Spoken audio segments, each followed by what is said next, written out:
Joining me from America, Nikki, Hi. and from down south of the river, I assume. I don't know where Kent is really. Oh, Peckham. We're south of the river. We're south of the river and then some. Tom. How are we doing, everybody? Yeah, I'm good. Nikki, are you good? I am good. So, since Nikki didn't bother coming up with a topic this week, I went down a bit of a rabbit hole with the Costa Concordia disaster. Do you know about all of this? No. Oh, yeah. Oh, that's a really interesting one. Let's go for it. So, basically, I didn't know anything about it, which seems strange considering it was literally the greatest cruise ship disaster since the Titanic. Which the fact that I didn't know about it was like, wow, that's not good. So, let's give a brief plot synopsis of what happened. There was this idiot who got put in charge of a cruise ship. His name was Captain, begins with an S, Scalato, something Italian, Scalato, something like that.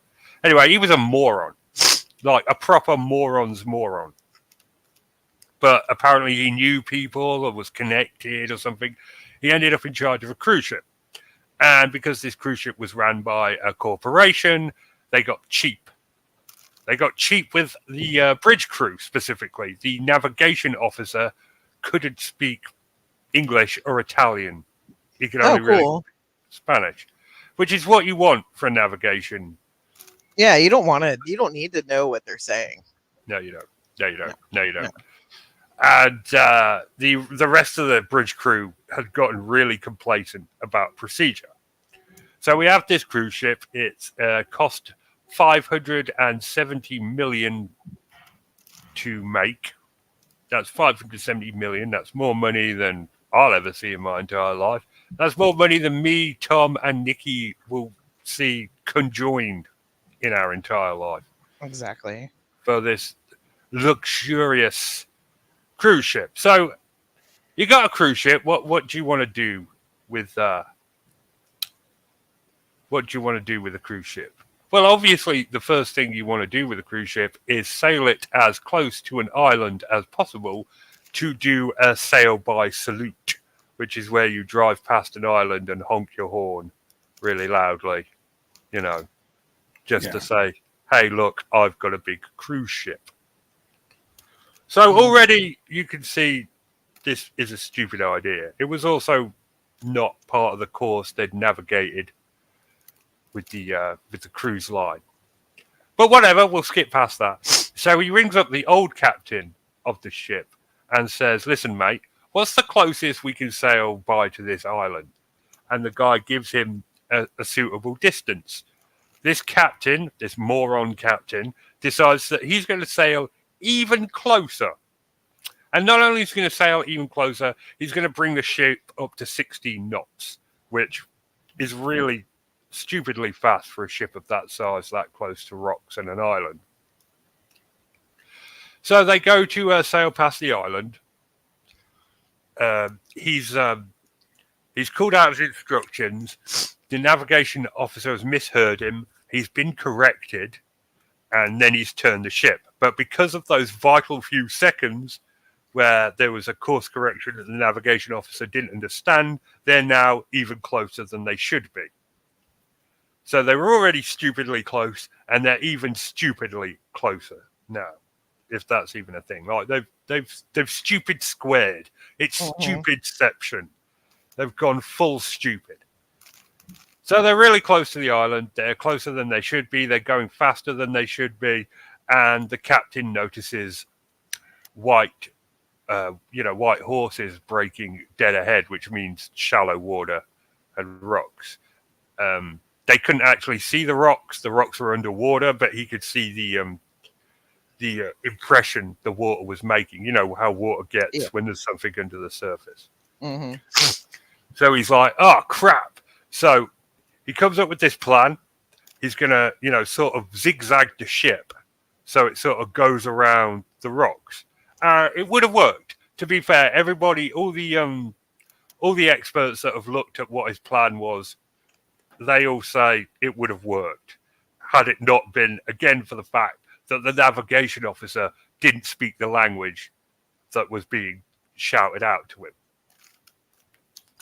So it goes disastrously wrong. The ship turns the wrong way too slowly and they hit the rocks. Now, the cruise ship is designed the same way the Titanic was, in that it's got bulkheads and compartments that are designed to be flooded, in case of an emergency. Mm-hmm. The problem is, for whatever reason, this big ass cruise ship is only rated for 2 compartments to be flooded, and it ends up being 4 compartments that get flooded when they crack open the ship's hull on this rock that they've totally failed to avoid. And the compartments that they've flooded have all the electrics in, the generators and the engine. So that's all screwed. Ship goes into a blackout, spins off course. They're in a total emergency situation. So, Nikki, I'm going to ask you, as an intelligent woman, rare compliment there, but Thank you. as an Yeah. intelligent woman, you've hit a rock, 4 compartments are flooded, the ship's only rated for 2. What do you do? Evacuate? Yes. Get people on ships? I mean, I would assume because the shit's going down, all of my electrical stuff is screwed. So you would tell people to get off the ship. You're also close enough to an island. I can tell you what he did. At least I think so. What he did was leg it. Oh, we're not there yet, Tom. We're not yet. Okay. Oh. We'll get to there in a minute. So, yes, you're correct. At this point, the ship is most definitely going down. There's nothing anyone can do about it. So the smart thing to do is call to abandon ship, get all the civilians to the muster stations, get them into lifeboats, get them off the ship, right? Yeah. He gets the crew coordinator to make an announcement saying that they're experiencing technical difficulties, that the ship is experiencing a blackout. They're fixing it. Everything's going to be fine. Go back to your cabins. Everything's going to be all right. What? That's what he does first. Which, some might say was a complete and total disaster that ended up getting a bunch of people killed. But, I'm not here to judge. So now that's happening. He doesn't call the harbour master, the people that are going to be in charge of the rescue operation. He calls the corporate crisis headquarters. Ah, that makes sense. Yeah, I mean, I assume you've pretty much got to. Yeah. Or it's your job. In this one. So he calls them up and they're like, okay, this is what we need you to do. We need you to bring the ship back into port immediately.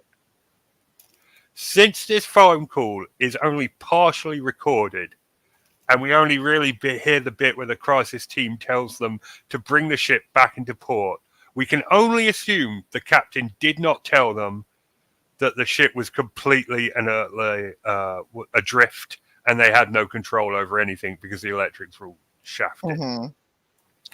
Now, it's about this time that the civilians on the ship are beginning to suspect something is not quite right, because at this point the ship is starting to list heavily to starboard, which means it's tipping basically starboard. Mm-hmm. And so at that point they're like, okay, something's going on. So one of the civilians contacts their daughter in Italy and says, I don't know what's going on. The daughter gets worried and calls the police, and the police call the harbour master, and the harbour master makes immediate contact with the ship. And instead of saying, yeah, we're pretty screwed, we need a full rescue operation right now, the captain assures the harbour master everything's fine, not to worry, we're all going to be, everything's going to be hunky-dory. Now, fortunately, everybody else except for the bridge crew is a smart person. So the harbour master is already thinking this isn't right. And his boss, a man named Giorgio Falco, is already organising a full rescue operation because they don't believe what the captain of the Costa Concordia is telling them. But that's later. So the captain calls down to the engine room, and the engine room's like, "No, we're going down, man. There's nothing we can do. There's nothing to do." And here we've got. You remember during the Dr. Death story, it ends up with one of the surgical techs jumping on the patient and saying, Yeah. "No, I don't care if it's my job. We're done." Right. One of the engineer crews basically does that. He's like, "I don't care if it's my job. I'm leaving. I'm getting my crew out of here, and I'm going to tell all the civilians to head to muster station." He ended up blacklisted from the cruise industry, but he did the right thing. Right. Yeah. No, of course you do. That's how that shit works, sadly. So you can't now, do the right thing. Now the alarm's gone out. Now that the harbour master knows for sure the ship's going down, a full rescue is underway. They call the captain. Captain's nowhere to be found. They call the first officer. First officer's not on the bridge. The entire bridge has been deserted by the entire crew. The captain has gone and changed into a suit and gotten on one of the first lifeboats leaving the ship. Oh my gosh. One of the first lifeboats, and he's changed into a suit so no one can know he's the captain. Wow. Which I don't even know. I don't even know. So he was like, fuck these people. Yeah, it's just like, this is all my fault, but, whatever. I ain't going down with this ship. I'm not going down with this ship. So at this point, DeFalco, who is the real hero of this story, a total Chad, he's organising a full rescue. They're getting the civilians out of there. Fortunately, the death count doesn't go above, I think it was 30, 31, 32 people, which is still too many. A lot, yeah. But it could have been so much worse. And he manages to get a hold of the captain's cell phone. There's this wonderful phone conversation between DeFalco and the captain, which I can't play because it's heavily copyrighted, but it's just wonderful. Where DeFalco's just like, "I don't care where you are. You get your ass back onto that ship now, and you coordinate the rescue operation." And the captain's just like, "No, I'm not going back on that ship. I'm good." Fam. He kept. I think I've heard that recording because it was on BBC News for a while, and he kept saying, "I'm coordinating the rescue from here." Yeah. So bear in mind, at this point, the captain was sitting on a rock on the island with his feet in the water, staring at the disaster and not really doing anything. That's what the captain were doing because the police were there escorting the survivors out at this point. Wow. So, as you can imagine, they got lucky in a few ways. It wasn't that long ago, Gabby. It was 2016, 2015. Yeah. It was not that long ago. And so one of the ways they got lucky was the fuel drums never got ruptured. So the ship... No, it was a modern cruise ship, Gabby, with pools and everything. Like, all the modern day amenities. They had smartphones. So what was I saying? So they got lucky. The fuel canisters never got pierced. So the ship wasn't dumping fuel canisters anywhere. And because of the way the ship was set up and the currents, the ship was pushed onto a sandbank right near the shore. So while it did tip over almost completely onto its starboard side, it didn't go down, which is one of the many reasons the death count was so low. But all of that was accidental and not skill at all. Although the captain would go on to claim in court that this was all part of his plan. Oh, it was? Yeah. It was all part of the plan? It was all part of his cunning plan. So, they've managed to get the civilians out to safety. The captain goes to the harbour master for, to explain himself. And I can only imagine what the harbour master and DeFalco said to him when they finally got him in a dark room alone. He didn't have a black eye or anything when he gave a press interview later on, which means they treated him better than I would have at that point. I'm just telling you. Yeah. I'd have laid him out after that. But so all of that happens. So people, after the disaster is over, after they fix the ship has been refloated now. It's like a museum at the moment. They get the civilians out. Everything's out. Now it's time for the court case. Because the civilians sue Costa, the corporation, for, everything that's done. Mm-hmm. Costa, rather fairly, I feel, it's one of the rare times where I'm going to agree with a corporation. They just say, hey, it wasn't us, it was this captain. He's the one you want. And that's completely accurate, because this entire 100%. thing was completely on him. So the survivors end up with some money. Not much, not millions, but they do end up getting some money. And the entire bridge crew are pretty much indicted. Now, they're all offered plea bargains, so they all get reduced sentence. In exchange, they have to do something. Now, Nikki, you're an intelligent person. What do you think they have to do?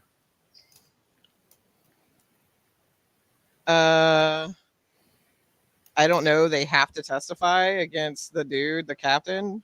You're exactly right.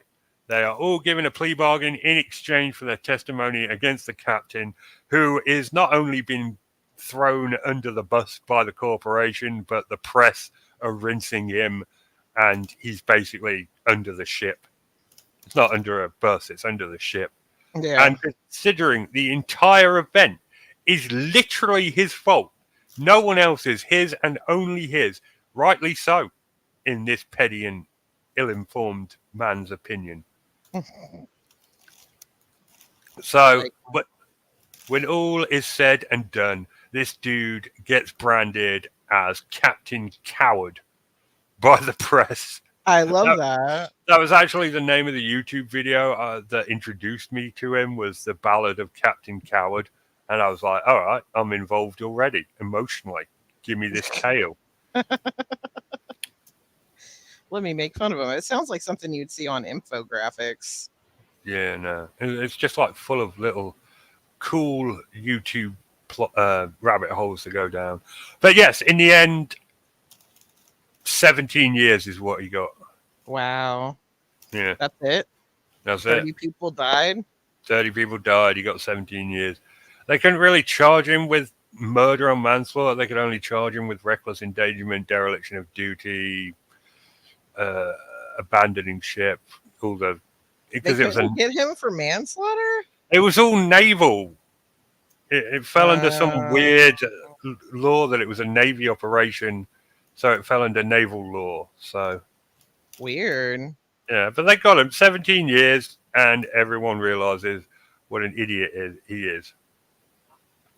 And that was a cool little YouTube rabbit hole I went down this week. I love that. I haven't went through any cool YouTube. Like, the only things I've been through is I've been watching this whole Meg Thee Stallion and Nicki Minaj thing for funsies. But that's it. No rabbit holes. Yours was at least informative. I can't. I don't know anything about Meg Thee Stallion, but I can't stand Nicki Minaj at all. I love Meg Thee Stallion. She's the GOAT, and Nicki Minaj is just sad that she's kind of, she's seeing Cardi B and all these other female artists, and whereas she could just be like, okay, fine, I'm going to drop a new album and go on a tour and blah, blah, blah. Nah, she would just rather sit on Twitter and talk shit and then get sad that people are still listening to them over her. Like, when's the last time anybody listened to Nicki Minaj? Like 2012? Like, don't sit on your high horse. Anaconda was the last song I listened to by her. Which, I do like that song, to be fair. That is a good song. To be fair to Nicki. But I've never liked Nicki Minaj because she's so bloody fake. You know, it's like, and I don't mean she's a fake person. I mean she's literally fake. She's boobs, Her arse, mate. BBL, yeah. It's like she was manufactured in Yep. like a factory to be a pop like a pop star. Speaking of manufactured in a factory to be a pop star, Taylor Swift, you know, she's a nepo baby. Her dad bought like basically a radio station for her, right? Well, they're looking at it. When she first started out, I think she's from like Philly or something. Her very first stadium was in Texas. She had never done any kind of tour or anything, but basically her dad had the money to book her into these massive stadiums way before she was even, you know, a hit. So they're looking back and realizing that she's kind of an industry plant.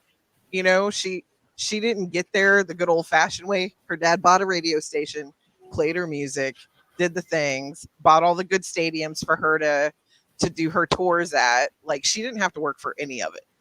I mean, honestly, when was the last time anyone got there the good old fashioned way? When was the last time you saw an ugly pop star? Yeah, video did kill the radio star. It's just it just seems like they find, like the Jonas Brothers. If you ever heard them live, Disney Channel for whatever reason, when I was with Madison, put their fucking live shows on their channel, and they can't sing for shit. And you're just like, you just found some handsome dudes and put them through auto-tune. That's it. That's all they do. It's just so annoying. You don't have to have a good voice anymore. You know how auto-tune started, right? So the guy is actually a seismologist, a scientist, and his wife, you know, he was always goofing off with his stuff he was always goofing off with software and engineering stuff and whatever. And his wife was like, haha, could you make something that puts me in tune or to make me sing in tune? And he was like, you know what? The seismograph stuff that I already have in the software, I could absolutely do that. And he created auto-tune for that. Just because his wife was like, haha, can you make me sing in tune? And it just became a huge thing. And he literally used, like, you know, earthquake technology essentially to make it. Because he's like, all this stuff is already there. All I have to do is tweak a few things. That's pretty smart. I just like, chat, you're making me give up on mankind right now. I just want you guys to know that. SoFlo, Gabby, you're making me weep. I just told you about a cruise disaster, and you're talking about Taylor Swift and Nicki Minaj. All right, listen, come on. There is a difference between Cardi B and Nicki Minaj. She's better. Cardi B is better than Nicki Minaj. Nicki has a much dirtier sounding voice than Cardi does, like a grittier sounding. And Taylor Swift is a total phony nepo baby. Thank you, SoFlo. I agree with you. Yeah, but I like Taylor Swift songs, so. Yeah, I don't. I'm not a Swiftie. I don't even think I've heard any. I mean, you've never heard Love Story? I'm so out of that's touch an okay song. with modern music. Or one of the 50 million songs she sung about getting with someone and then breaking Shake It up Off.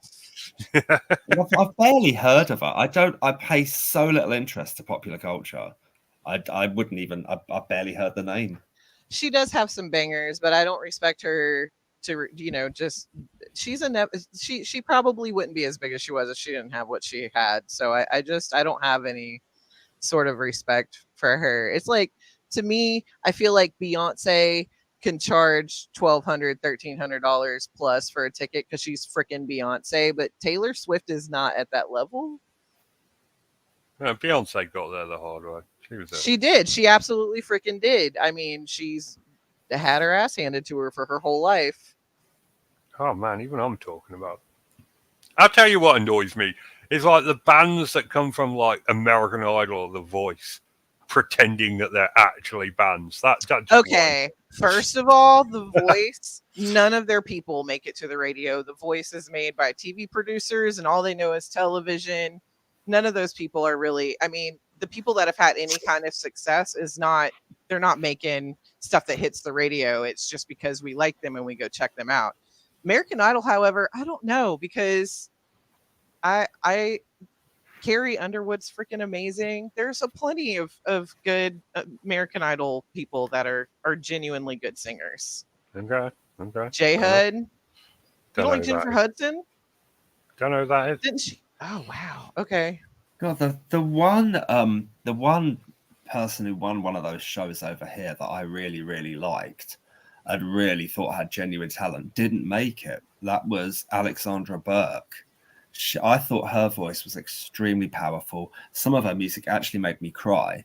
But she didn't make it. Has some modest success, and then then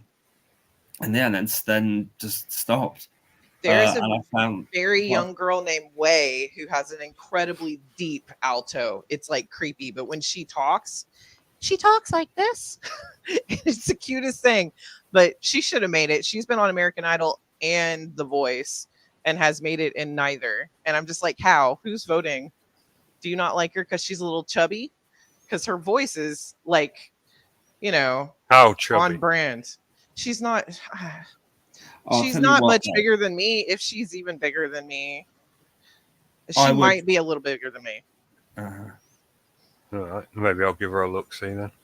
I would say I would defy anybody not to really adore the Susan Boyle audition when she sung "I Dreamed a Dream" by Les Miserables. I mean, that absolutely blew everyone in that place away. It really did, because Simon Cowell was like, "You're shit." Well, he was respectful enough, but you could tell what he was thinking. Yeah, he was thinking, "Look at you, you're fat and old, and no one's gonna want to buy your albums." He was, just, yeah. Well, what he was, I don't know. I mean, I think that might be too harsh. What he was thinking was, okay, so this is one really scraggy looking book, but you can never judge a book by its cover, so let's just wait and see. And no, he was like, this woman is not marketable at all. Because if you watch like America's Got Talent or Britain's Got Talent, you can see when a female comes up that's attractive, or a male, he gets this look in his eyes. And then when they can sing, it's almost like cartoon money signs in his eyeballs. You can tell. So when he saw her, he was immediately going, she's not marketable. Who's going to buy her albums? And then she sang, and he was like, holy crap, she's really freaking good. I think that's why he was so blown away. He had already written her off. She's not marketable. I can't do anything with her. Who's going to watch a heavy-set old lady sing opera or whatever the hell she's singing? Like, look at her. And then she sang. And I think that was the big aha moment. Like, people freaking loved her. And he was still in shock, like, even afterwards, just through the whole thing. He was just like, why? Like, you're great, but also how? Well, isn't it strange that, I mean, when she got upstage, you have a bit of an feeling about it, and then and it might be because she was slightly quirky in the way she presented herself as well. I don't know, but it's kind of indict myself a bit here, because why we don't know anything about her voice whatsoever. So why should we have any preconceived opinion whatsoever? Pretty privilege. Sorry, pretty privilege. We're conditioned by society to think pretty people are more talented than we are. Absolutely. Pretty privilege is an absolute thing. Yeah. I say that as an average woman who works around some bombshell ass women, and who also has a roomie who's gorgeous. Like, there's Nikki, a huge difference. Listen, no, I said I was average. That's not a bad thing. Come on. I didn't say I was you're ugly. not average. But these people that are surrounding me are gorgeous, and there's a huge difference in the way people treat them versus way people treat like me or someone that's in that same category. Pretty girls especially can get away with so much shit. So much stuff. Wow. There's definitely pretty privilege. You are not average. Thanks. You're like below average. I know. Just, like, I'm at like a 4, I was waiting for that. 4 in a bad light. Come on. Right. Yeah. Ugh. 3 in good light. I just get Yeah. better as you can't see me. I look 100% better when you can't see me. You're a solid 5 with a couple of beers and bad light. Yeah. Thanks. Yeah, I like that. Lord have mercy. I agree. Oh, And you've seen me with a couple of beers and a bad light, so you know. I know, exactly. I know what you're talking about, yeah. A couple of my friends would put me in a negative number in that category, and I'm perfectly happy about that. It was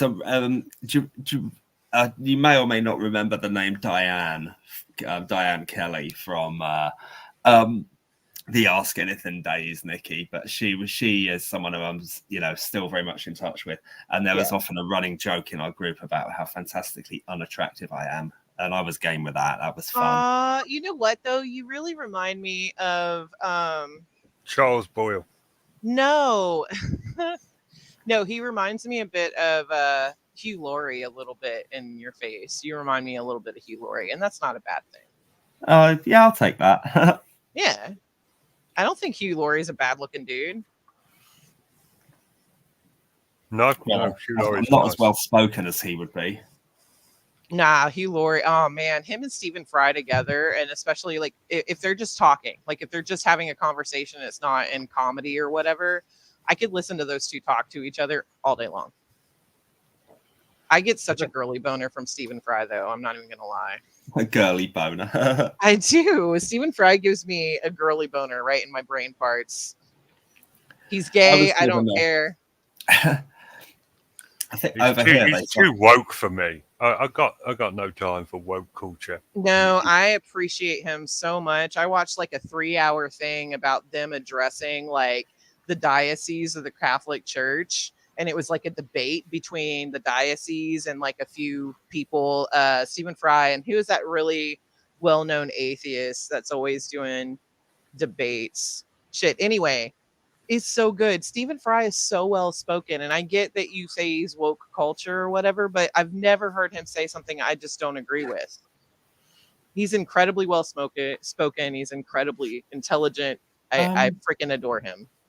What's his opinion on J.K. Rowling? Does he think she's been I don't know that. Because I think his opinion is one of it being in sympathy with her. His one is of saying, I think Stephen Fry's opinion is, look, this person is just trying to stand up for what she sees as her own minority.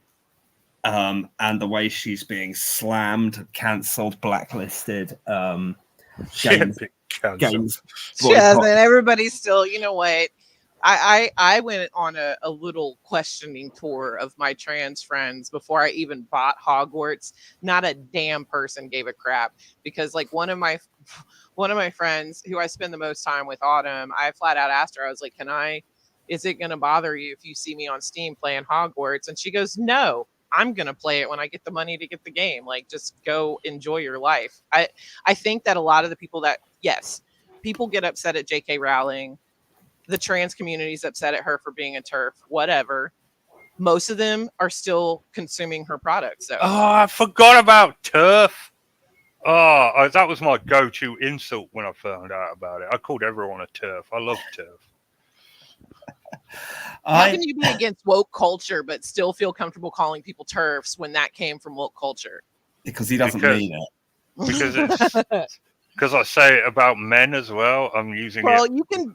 That's different. I mean, like, I think men can be TERFs as well, can't they? How can a man be a trans exclusionary radical feminist? That's true. No, you'd have to replace feminist with ally. Yeah. And then it's just terror, and that's not a word.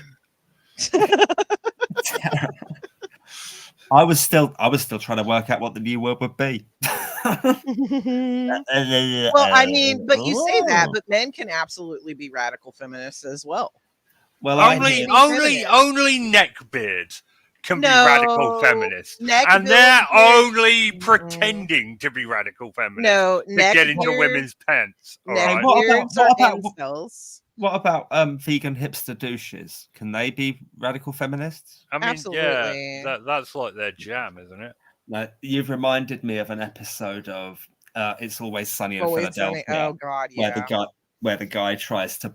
There's these massive anti-abortionists, and they're in these rallies, and this guy's trying to pull one of them, and he tries to pretend that he's that himself. And I love that episode where he's got the list of abortion doctors he's killed. I haven't. I'm still making my way through Always Sunny. I think I'm in season 2. I think that's one of them that I'm actually making my way through and freaking loving it. Like Danny DeVito just showed up where I'm at, so I think I'm halfway through season 1. Such a great show. Yeah, no, It's Always Sunny is brilliant.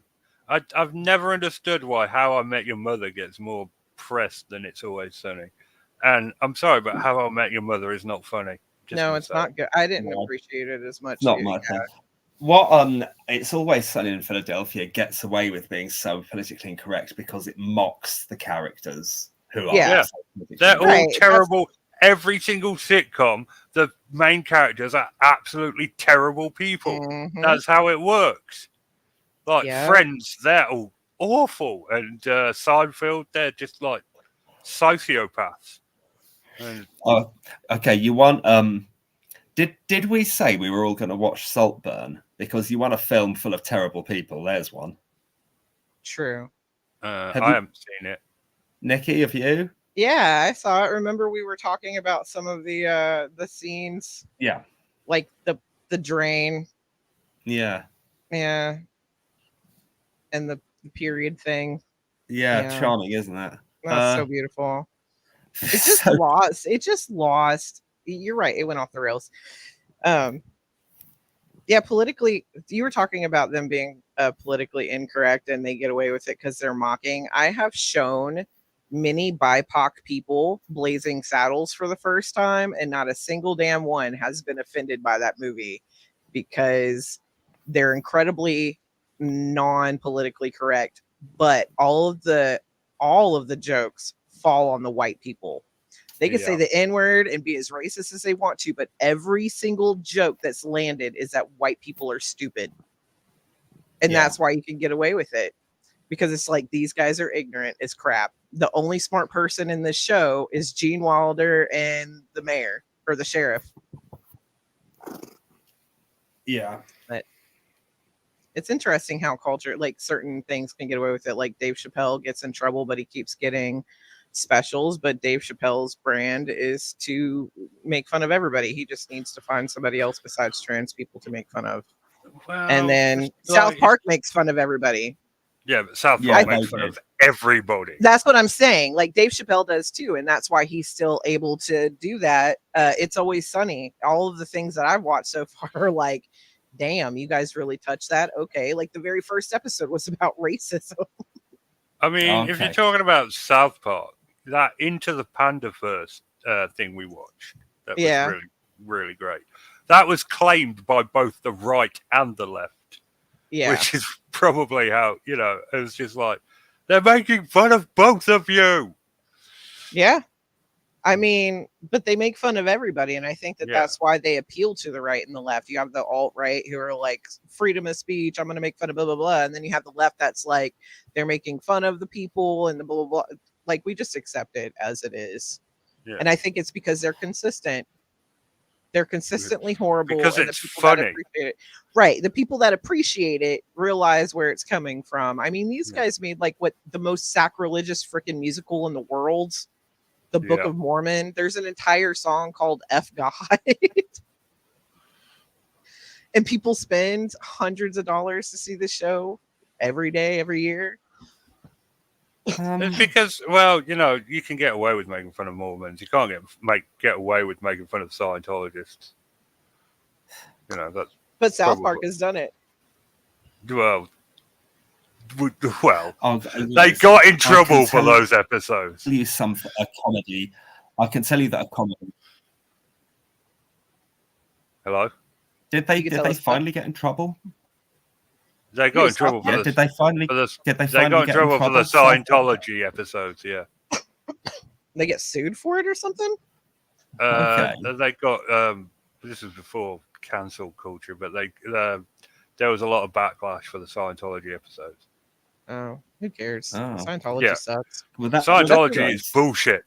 If you ever want to be petty and just really mess with somebody in the most passive aggressive petty way, you go to the Scientology website, you give them their name, their number, possibly their address if you have it, you know, their info, and they will absolutely hound that person. Like, they will call you. And one of the people that I was reading about them doing this, she was like, I've been married 15 years. My husband, before we got married, was dating somebody else that was a Scientologist. She's like, it's been 15 years. We've moved 8 times and they still find us. So I'm just saying, you know, maybe the person that you don't like that's giving you problems at work just needs to find Scientology. You're trying to help them. And it's not like they can trace it back to you. Use a VPN or something. You know what I'm saying? Like, have fun. Have fun with life. Fun. It's not Have hurting fun. anybody. It's not hurting anyone. Have a nice little troll. Yeah. You can also do it with health insurance and car insurance and car dealerships. This is at least in the US. I don't know if you can do it in the UK. But in the US, if you guys ever just don't like someone, sign them up for extends, you know. See if there are some local naked women in their area and give them their email address. Oh, nice. Well, there's my petty and ill-informed guys, I've been opinion. hanging on to a couple of thoughts that by some miracle I've still got in my head. One of them is, 1 minute ago we were talking about left and right, and I think sometimes, you know, people can be so left they're right. Like the way, for example, I feel that it's pretty dangerous when people say there is no debate or there should be no debate, because that is so, to cancel debate is really authoritarian, and, you know, the ends don't justify the means. Yeah. You know, and the debate is a legitimate one because people need to be listened to. And I think it is really unhelpful when people, you know, slam their fists down in debates. And I've seen it happen, only on TV, but I've seen this happen. Say there is no debate. Trans women are women. The moment they declare themselves to be women, there is no debate. And what's that? Well, how can you say we can't question it? We can't even nuance it. We can't, you know, explore the ideas, look at their implications, weigh anything up calmly and reasonably. But no, there is no debate. And I think that is really dangerous. I also think it's so left, it's right. And the other thing I was going to go on to, following the South Park thing, I did see one black comedy that I thought went way too far. It was a film called Happiness, which made a joke out of paedophilia. And there was this guy who, when his kid, this was in a comedy setting, apparently. There's this guy invites these kids round. I mean, someone I don't particularly think the world of, lent it to me and said, "Oh, you have to see this. It's so funny." And I watched it, and part of the film, at least, there's this guy, he has a sleepover. He gives his son's friends Rohypnol and rapes them in their sleep. And that was the comedy effect of it. And the black comedy comes in when he's something like he says the wrong name at the wrong time. And that's what indicts him, and he goes to prison. But I could not believe that this film had been made. I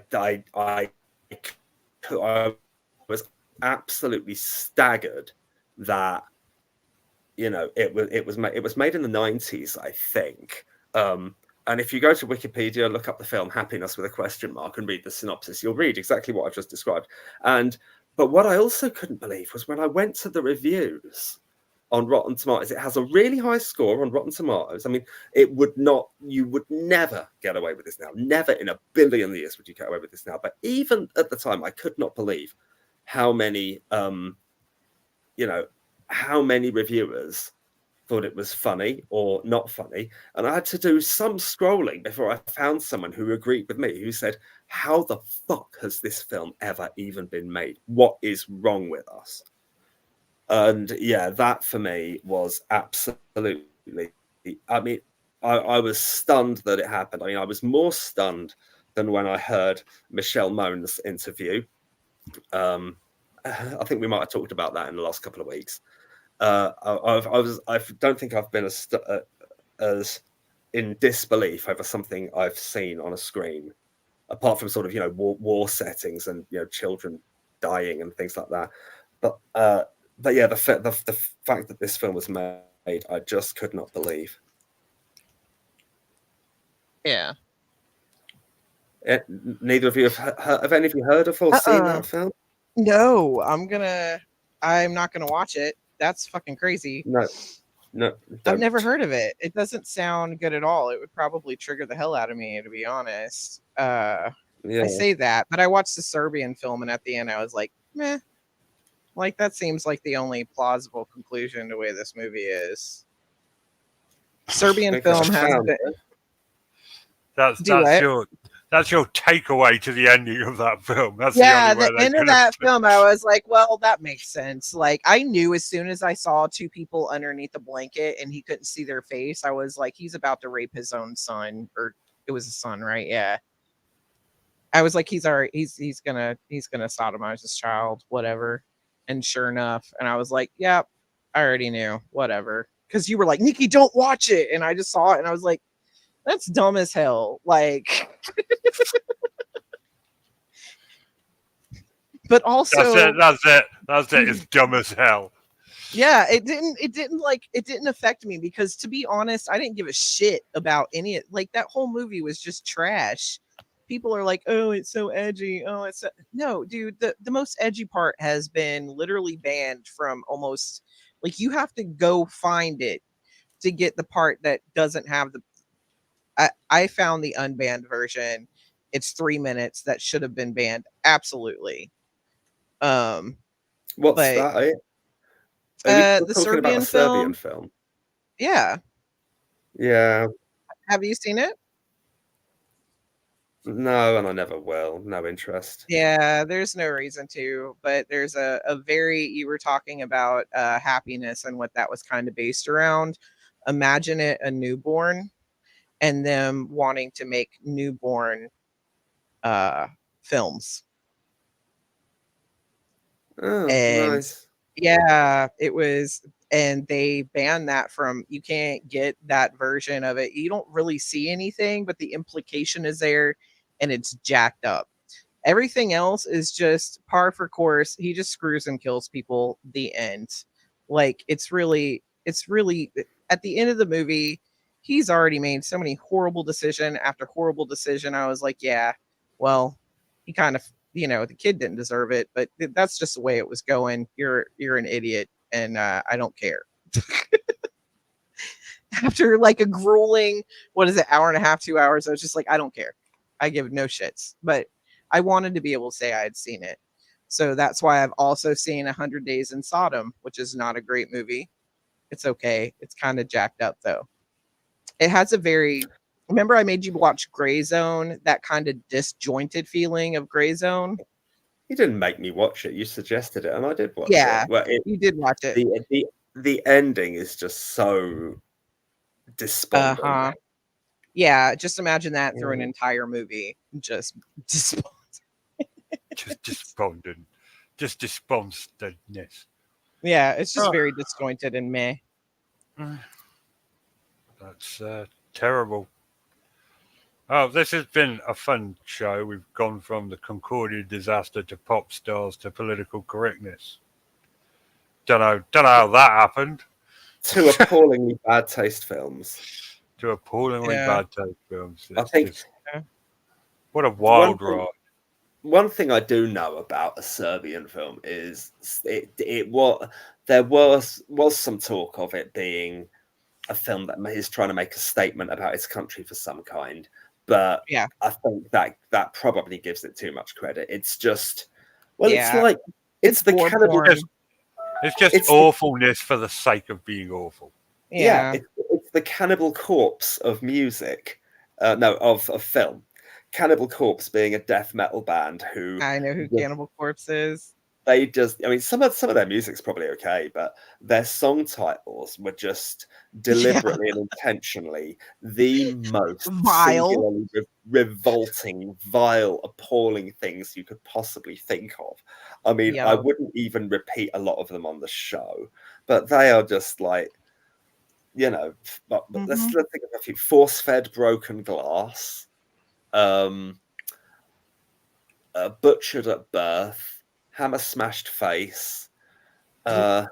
Listen, but you also have to think that there's also I fail to call it rap or hip hop, whatever ICP is, rock question mark. Theirs are pretty jacked up too. It's not so much the names, but it's the contents within the songs of Insane Clown Posse. That's like, pretty jacked up. Lots of killing, lots of sex. My friend Adam played me a song about domestic violence by Eminem off his second album, the Marshall Mathers LP. It's a great album called Bitch Please. Yep. And that was horrendous. That was absolutely diabolical. I mean, not necessarily in a bad way, not necessarily in a bad taste way. I mean, you didn't feel this song was condoning or encouraging that for a minute. It felt like it was documenting it and bringing it to light more than anything. But it was a really vivid and graphic. It shocked me. I think I was 18 when I heard it, but I was pretty shocked by it. Do you not listen to Eminem as a whole? Because he gets pretty graphic. Like, his storytelling capabilities are on point, I think, for someone that's rapping. Well, I mean, Stan very, very articulately develops a narrative. It really does. You know, the way that song introduced me to Dido, which I'm incredibly grateful for. Yeah. That is pretty great. Anyway, is it that time? It's that time to wrap things up. Righty dokey, Skip. That will do it for this week. We will return next week, despite the hopes of many. It's good night for me, and it's good night for them. Good night. Good night, everyone. Good night, everybody.